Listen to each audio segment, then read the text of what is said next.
Boa tarde, estamos de volta aqui com a segunda parte do Procast, o primeiro podcast da Proteste ao vivo da inauguração da nossa agência Conceito na Barra Olímpica. Agora tenho o prazer aqui de receber a Ana Júlia, que é síndica e também é organizadora de eventos, de corridas, e ela vai poder depois conversar um pouquinho mais sobre isso com a gente. E o Cláudio Afonso, que é gerente de condomínios da agência Copacabana da Proteste e especialista, dentre outras coisas, em previsão orçamentária, e vai poder conversar um pouquinho aqui com a gente sobre esse assunto que é tão importante na vida do dia a dia dos síndicos. Então, Ana, fala um pouquinho, primeiro, como é que você chegou nessa posição de síndica? Como é que a gente acabou de sair de um podcast aqui, onde a gente falou do papel da mulher enquanto síndica hoje. Me conta um pouquinho, como é que você virou síndica na sua vida? Foi uma forma bastante inusitada até, né? Eu moro nesse prédio já há bastante tempo, mas o meu edifício, meu prédio é muito antigo, tem 65 anos. E tinha uma gestão anterior, e teve um período que as pessoas queriam, vamos botar um sangue novo, né? E vieram me procurar, e eu disse, não, gente, eu trabalho, enfim, né? Um monte de coisas, não tem condições, mas aí fui persuadida por uma moradora que eu gosto muito. Eu disse, não, você tem que ser você, tá? Eu aceitei. Eu brincava com meu marido, que eu dizia assim, um dia eu ainda vou ser síndica desse prédio pra gente dar um up, né? Um prédio antigo. Mas não imaginava que ia ser tão cedo. Aí na época eu aceitei, me candidatei, fui eleita. Faço uma gestão que as pessoas aparentemente acho que gostam, porque já não era o meu primeiro mandato. E, enfim, gostei. Eu gosto de gestão, né? Eu gosto de lidar com pessoas, gosto de previsão orçamentária, gosto de gestão, então isso vai muito ao encontro da minha forma de ser, né? E mexendo em condomínio, apesar de eu ainda trabalhar, não sou aposentada, é algo que me dá prazer, não é um trabalho. Eu considero aquilo que eu vejo o condomínio a extensão da minha casa, honestamente, né? Então aquilo que eu quero para dentro da minha casa, eu quero também para o meu condomínio. E é isso, foi de uma forma bem inesperada. Então você vê, né? Tem tudo a ver com o que a gente acabou de falar no podcast anterior, né? Você falou de gestão, né? Você não falou de administrar, de ser síndico, né? Você falou de gestão. Então, de fato, a mulher, quando assume o papel de síndica hoje em dia, ela está vindo com uma pegada mais profissional mesmo. Ela está enxergando o condomínio, independente do tamanho que seja, como uma atividade de gestão. É uma atividade profissional, muito bacana. E aí, Cláudio, como é que a gente pode ajudar os síndicos e as síndicas de alta performance, principalmente nesse assunto de previsão orçamentária? Me conta um pouquinho como é que você se especializou nisso. Bom, primeiro boa tarde a todos, um prazer estar aqui e feliz com a nossa nova agência, né? Muito legal. Ana, você falou de gestão e gestão é um pacote, né? Você tem gestão de pessoas, você tem gestão financeira, você tem gestão operacional. É um mundo de coisas, né? Eu sempre tive esse viés financeiro na minha vida, na minha carreira, em tudo que eu estudei, e sempre olhei para o condomínio como uma empresa sem fins lucrativos. Mas ele tem que ser tratado dessa forma. Você não pode olhar para o condomínio sem imaginar que ali é uma empresa sem fins lucrativos. E um mote muito legal também, que a gente fala muito de cota condominial. Eu quero pagar menor, eu quero pagar a maior cota. Não, você quer pagar a melhor cota condominial. O que é melhor? É que melhor lhe atende. Nem tudo está no preço, né? Então isso é muito importante. Agora, como é que a gente organiza isso tudo para que encaixe e que tudo flua? Para que o que eu arrecado, o que eu esteja arrecadando, eu venha pagar as despesas e se sobrar, sobre um pouco e não falte. Essa é a grande pegada, acho que esse é o grande barato, que é o dia a dia, porque tem muitas coisas que acontecem do nada, Aldo. Você está ali e de repente estourou um cano, não aconteceu contigo, Ana? Ou tive que fazer uma obra de emergencial, eu preciso de uma cota, mas aí eu posso fazer, tem orçamento. Isso acho que o grande barato é ter contingência para essa dinâmica e técnica de como acompanhar. E a gente fala muito sobre isso na Proteste, muito, a gente estuda muito, se atualiza e dá condições de estar sempre apoiando os síndicos nesse sentido. E você falou um negócio muito interessante, né? A questão não é a menor nem a maior cota, é a melhor cota. O que é a melhor cota? É aquela que se adequa às suas expectativas, né? A sua necessidade. A gente no bloco anterior falamos um pouquinho sobre isso, né? Na questão de a cota de condomínio pode ser maior ou menor de acordo com a sua vontade, mas você substituir às vezes uma empresa de elevador por uma que faz um preço menor apenas pela questão de preço, sem tomar cuidado se ela tem capacidade técnica de responder, pode ser, primeiro, inadequado, porque o elevador pode parar, né? E se apenas parar, ótimo, mas ele pode ser também perigoso, o elevador pode cair, né? Então, isso é importante a gente ter, primeiro, esse sentimento de que o síndico de alta performance, a síndica de alta performance, ela deve procurar a melhor cota, né? E que ferramenta que você tem para ajudar a gente nisso?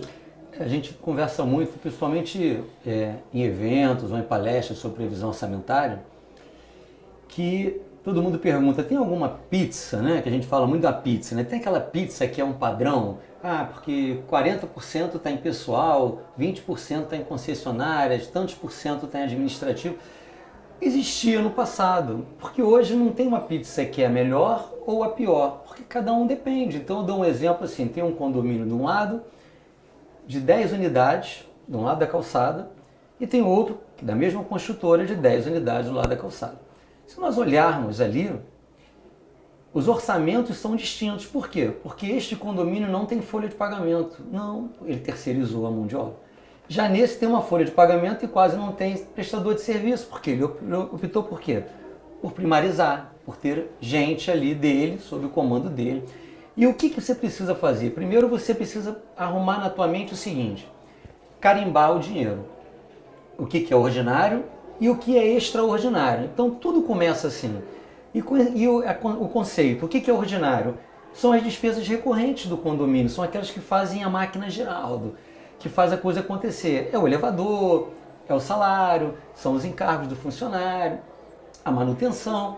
Então essas despesas ordinárias, por isso que tem a AGO, que é a Assembleia Geral Ordinária, e nela um dos itens é aprovar o rateio de despesas e receitas.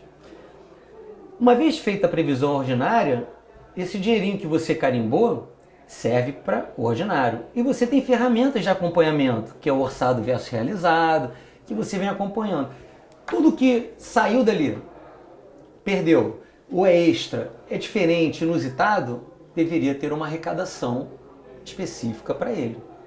Ou usar, se for uma emergência, do fundo de reserva. Mas hoje eu queria te ouvir, Ana, o que você faz hoje para controlar o teu orçado e realizado? Eu sei que você utiliza as ferramentas da Proteste, você entra no site, acompanha os relatórios e tudo mais, mas como é que é? Qual a tua maior dificuldade hoje em acertar no teu orçamento? Onde é que pega mais? Tá, mas antes deixa eu parabenizar pela agência, que está muito bonita. Enfim, clara, ampla, eu acho que está vindo, tem um espaço zen aqui, pessoal, bem bacana. E eu acho que vai ao encontro dessa forma que, uma coisa que eu já falei para o Aldo, né? Eu gosto muito da forma como a Proteste faz a gestão como empresa, né? É a forma que eu também tento, com meus funcionários do condomínio, fazer uma gestão mais humana, buscando satisfação. E eu vejo que há uma intenção genuína. Porque, óbvio, sempre, qualquer empresa, evidentemente, quando ela faz algumas ações, ela, no final, ela vai ter uma retribuição, né, financeira, vai ter um ganho. Mas você não precisa fazer isso único e exclusivamente pensando nesse ganho final. Quando você faz genuinamente acreditando, né, as pessoas acreditam em você, você passa sinceridade e a coisa flui muito mais bacana. Então acho que a Proteste está de parabéns, porque eu percebo isso já há algum tempo, né, que nós estamos com você já há bastante tempo, e eu só vejo esse trabalho cada vez mais canalizado, né? Agora, em relação ao que você perguntou, eu tenho assim, eu sou empresária, né, dentro das coisas que eu faço, então, quando eu falei que eu gosto de gestão, justamente porque eu faço a gestão da minha empresa, né, então, a partir desse momento, assim, eu sou a louca do Excel. Eu amo Excel, minha vida toda é em cima de um Excel, porque eu planilho tudo, entrada, receita, eu faço não sei se todo mundo trabalha dessa forma, mas assim, eu tenho projeção, o condomínio compra muita coisa parcelado, né? Então eu tenho lá minhas despesas futuras, eu tenho um controle muito pessoal dessa forma, né? Como condomínio, eu tenho condições de comprar à vista e conseguir um desconto, eu vou atrás desse desconto, né? Então eu faço aquilo que a gente deveria fazer na vida pessoal da gente. Perfeito. Aquilo que eu faço na minha vida pessoal, eu tento impor na forma de trabalhar. Quem não faz na vida pessoal... Tá com um grande problema. dificilmente será um bom sim. Exatamente, porque aí a pessoa, né, a pessoa que vive no vermelho, pessoa física, tá no vermelho, em cheque especial, coisa e tal, provavelmente ele vai levar essa característica para a sua gestão financeira de condomínio, né? Então, eu tenho esse cuidado, né, de ter... Em termos de ferramentas, né, óbvio, eu utilizo, converso com o pessoal da Proteste, fiz um trabalho lá com o Aldir, que é uma pessoa maravilhosa, né, sobre, eu fui fazer agora, não é a prestação de contas, como é que a gente faz? A previsão orçamentária, né, e eu acho que, assim, essa administração, né, meu conselho fiscal, está muito bem aceita por toda a comunidade, nós somos 63 unidades, as pessoas vão... Eu passei por uma situação que eu achei muito bacana. Nós tínhamos um caso de inadimplência alto, que já estava na justiça, enfim. E aí, bom, a gente está com esse rombo aqui, vamos precisar, de repente, fazer um reajuste para trazer esse dinheiro, né? Depois a gente vai recuperar no juízo, tá? E eu tinha proposto inicialmente 6 ou 7%. E aí a Assembleia disse, não, mas vamos botar um pouquinho mais, vamos para ter um pouco mais de reserva, porque você está trabalhando muito estrangulada, sabe, tudo muito certinho. Então, assim, quando você tem uma comunidade que percebe que a gestão é bem feita, que não tem desperdício, que as coisas realmente estão acontecendo de uma forma bem administrada, você tem apoio, ao ponto deles mesmo botaram 2 pontos percentuais, né, em cima do reajuste proposto. E eu falei, não, por mim tá ótimo, óbvio, né? Então, assim, eu acho que a primeira coisa, você não pode dar o passo maior do que a perna. Perfeito. Não pode. Querer viver de dinheiro que você não tem, não dá. Se você tenta viver com dentro daquelas possibilidades. E uma outra coisa, no meu condomínio que eu consegui, nós tínhamos um fundo de reserva lá atrás absurdamente grande. E eu disse assim, e muitas coisas acontecendo, precisando, se deteriorando. Eu disse, gente, ok, que fundo de reserva são para coisas emergenciais. Mas já que a gente tem um volume grande, vamos investir no próprio prédio. E a gente começou a fazer isso e deu super certo. Resumindo, se eu sou boa ou não gestora, eu não sei. Para o Chantecler eu sou, né? As pessoas estão satisfeitas, as contas estão equilibradas, a gente tem uma cota condominial que é a melhor para a gente, né? Assim, as pessoas estão satisfeitas e é isso. Né? Mas então, isso tem tudo a ver com transparência e confiança, né? Você tem uma gestão com transparência. Total. A sua gestão aparece para os seus condôminos, você tem um conselho que te apoia, e aí você chega na Assembleia, tem uma Assembleia mais tranquila, uma credibilidade maior, e aí o condomínio te dá até uma folga para você ter um trabalho mais confortável do ponto de vista financeiro. Sim. Agora, Cláudio, eu já falei, né, que eu sou decano nesse negócio de condomínio, estou há 42 anos aqui, então trabalhei com muita ferramenta, né? Trabalhei com máquina de calcular, daquelas que a gente fazia de rodar assim, né? Você viu isso no museu, né? Obrigada. Trabalhei com aquelas maquininhas e tal, assim, e a Ana falou, né, que ela é planilheira, assim, eu ao longo da minha carreira fui me adaptando, inclusive o meu sócio Mauro, que deve estar assistindo a gente aqui, me ajudou muito com o negócio de planilha de Excel. Ele é um homem de informática, né? E muito hábil com planilha. Então, as planilhas de Excel fazem parte hoje do dia a dia do bom gestor de finanças. O que você tem de... Sim, porque no passado você pegava na mão, anotava os valores, dividia numa máquina de calcular para achar o que seria a cota ideal. O que a ferramenta do Excel, junto com o banco de dados, o que a Proteste conseguiu ter de novidade nisso? Uma das grandes dores que você colocou, nossa, e de uma maneira geral do mercado, né? Porque você, quando vai fazer uma previsão orçamentária, você parte de princípios. Você pega uma série histórica, né? Você pega os dados do passado, traz ele para uma atualidade, fazendo uma média, e eu sempre digo que a média tem que tomar cuidado, porque a média é cabeça no forno, pé na geladeira.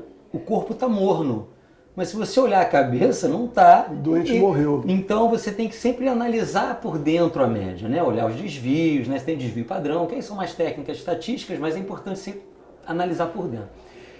Só que era pegar um papel, lançar na mão, um a um, calcular. Quando eu chegava no final, que estava tudo dentro da planilha, as pessoas já estavam cansadas, né? E aí o que nós fizemos? Temos um sistema que é inovador, que ele pega toda a informação do nosso banco de dados e joga automaticamente para essa planilha, que não só coloca a média dos últimos 3 meses, como também te faz uma análise de tendência. E o que é isso? Ela pega assim, dos últimos 12 meses, nesse tipo de despesa eu gastei R$500.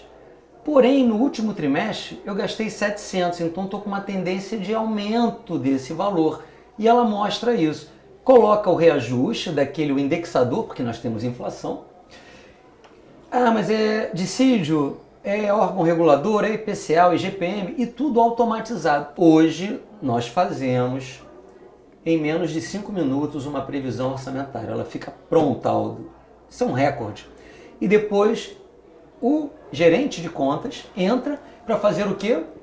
O que a máquina não faz, que é essa interpretação, que é essa análise, que é esse bate-papo com você, Ana, de falar assim, Ana, me conta um pouco, porque pelos números eu estou entendendo como é que é a tua gestão. Você pretende fazer algo diferente? E esse bate-papo agora tem tempo para isso e qualidade para isso. Então nós ganhamos um tempo absurdo, que foi uma junção de tecnologia, braço de Excel e sacada, né? Então, hoje nós estamos aí na vanguarda nesse sentido. Então você pode pedir previsão orçamentária que fala, olha, eu quero uma a cada 5 minutos. Não diz que foi eu que falei, mas saiu uma a cada 5 minutos lá. É uma fábrica de previsão orçamentária, mas ela é customizada para você. Não é que ela é robotizada. Ela sai e depois a gente ajusta, entendeu? Então, nossos gerentes hoje de relacionamento estão muito felizes, e nós saímos também com a prestação de contas para o síndico, que ato contínuo, nós prestamos contas junto com o síndico nas assembleias. Isso é bacana que você falou, porque tem 2 passos aí. Um passo é a automação do processo, mas o processo entregue, ele não está concluído, né? Então a gente falou um pouquinho no bloco anterior sobre a PAT, que é a nossa inteligência artificial, que tem automatizado muitos atendimentos nossos, mas que a gente não quer, Ana, se afastar do atendimento presencial. Por quê? Porque a gente entende o limite da inteligência artificial. Então, a inteligência artificial ela é para facilitar a interação do ser humano.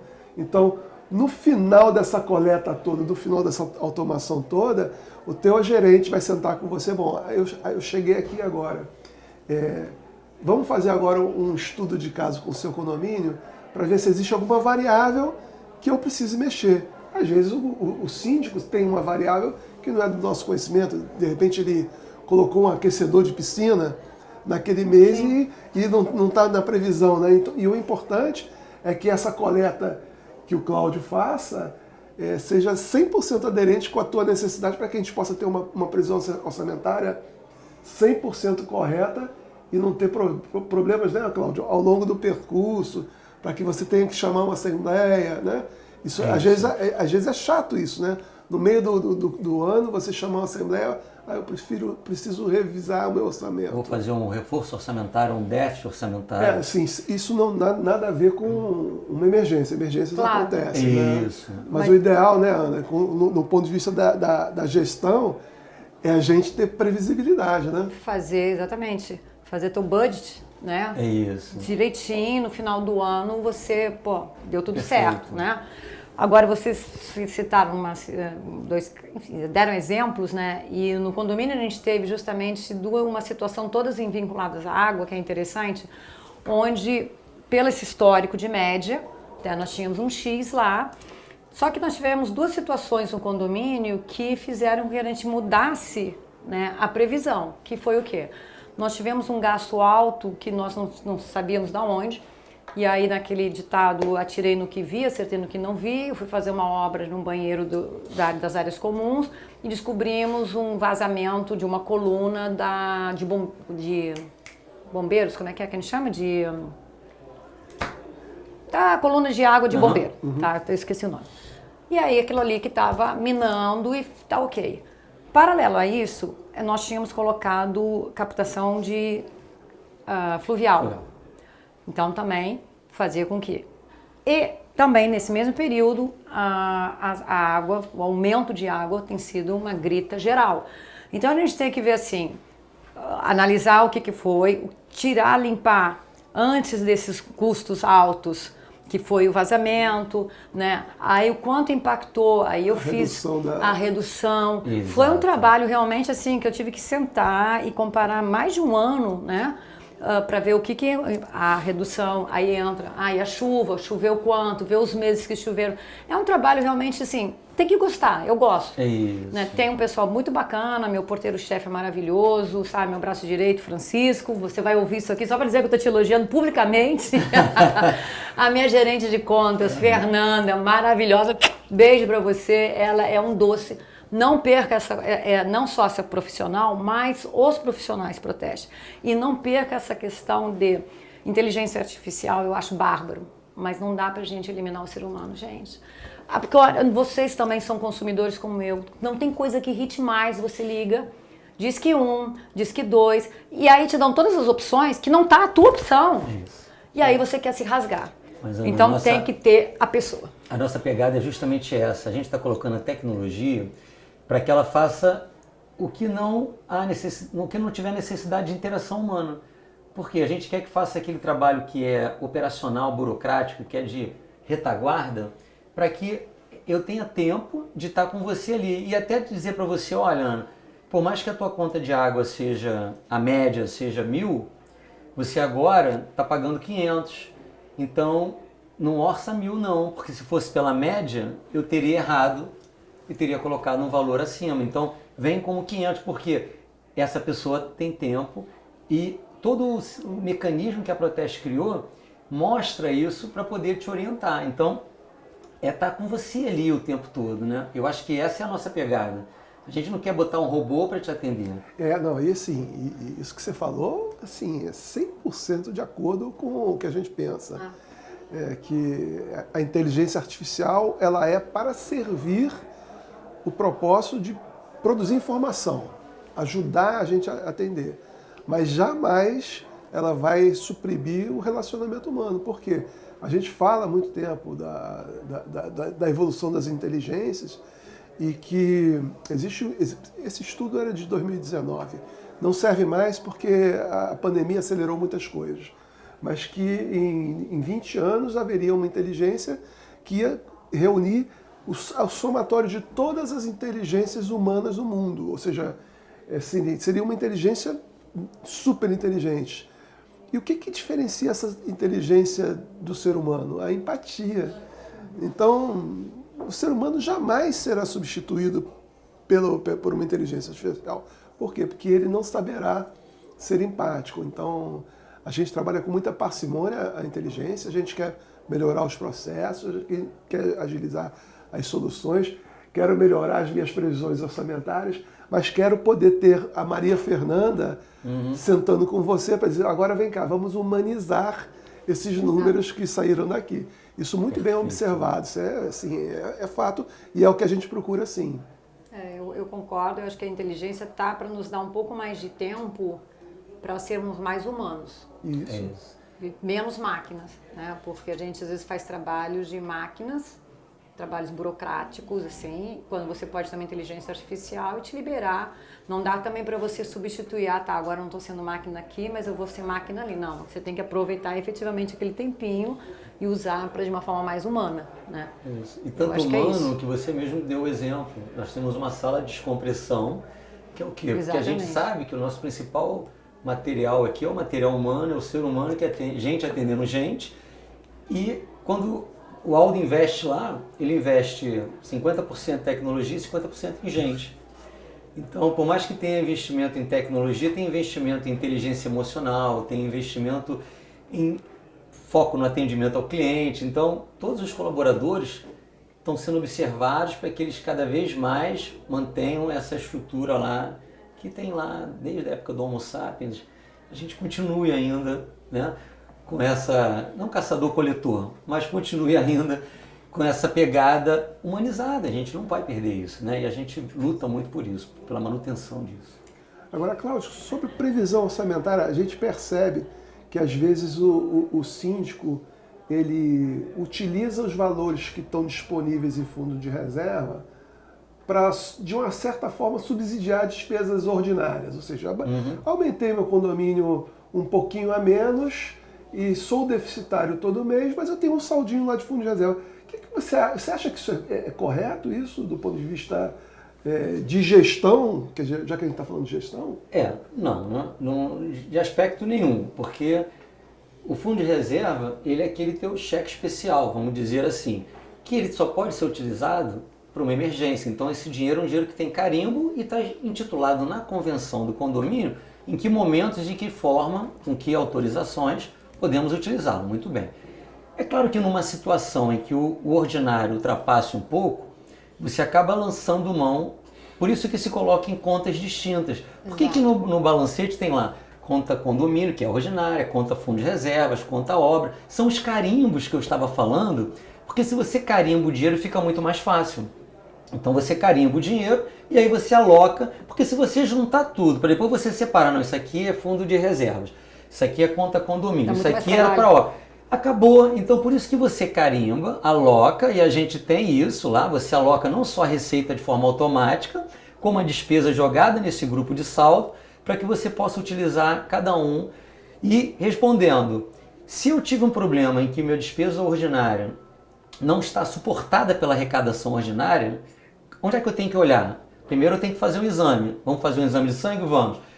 Quando eu fiz o orçamento ordinário, ele foi coerente? Foi. Opa, então passei aqui. Vamos lá agora olhar o outro item. A minha arrecadação, está entrando o dinheiro que eu previ? Não. Opa, mas por quê?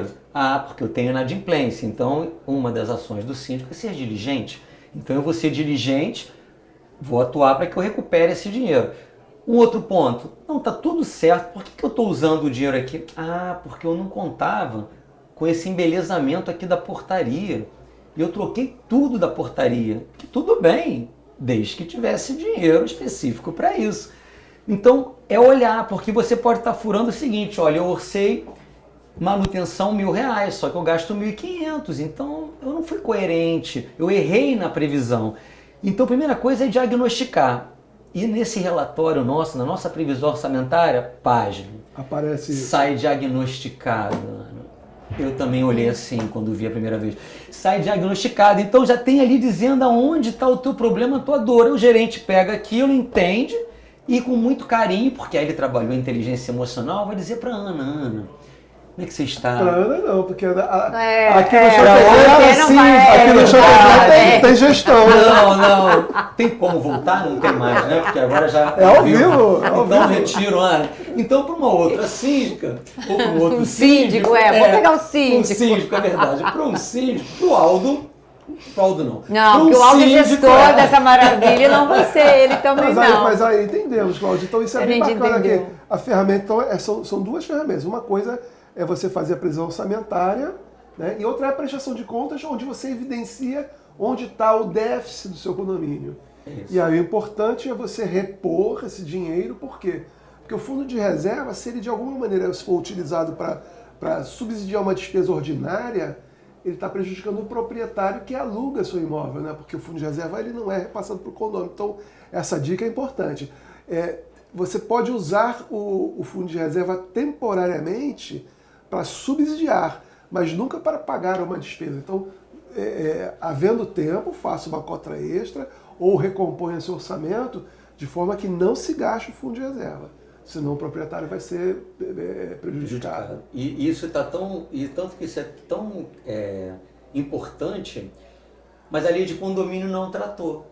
Quem tratou foi a lei de locação. Que inferiu na lei de condomínio. Exatamente, que inferiu na lei de condomínio. Então é importante porque tem lá um artigo na lei de locação que fala justamente lá dos itens que diz o que se trata uma despesa ordinária. Por quê? Porque isso é de quem tá vivendo no condomínio. Eu não moro no condomínio. O elevador, a conta de luz e tudo mais é quem está morando, que no caso pode ser um inquilino. Agora, benfeitorias, o fundo de reserva é do proprietário. O inquilino não é justo que ele pague. Então, se você mistura essas contas, você está prejudicando e beneficiando ao outro. Então, organizar isso não é só financeiro, é gestão. Foi o que você colocou, de um sentido amplo, lato sensu, né?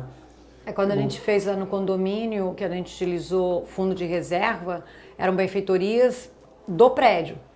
Então cabia. Cabia. Né? Porque você continuou tendo um fundo de reserva razoável, né?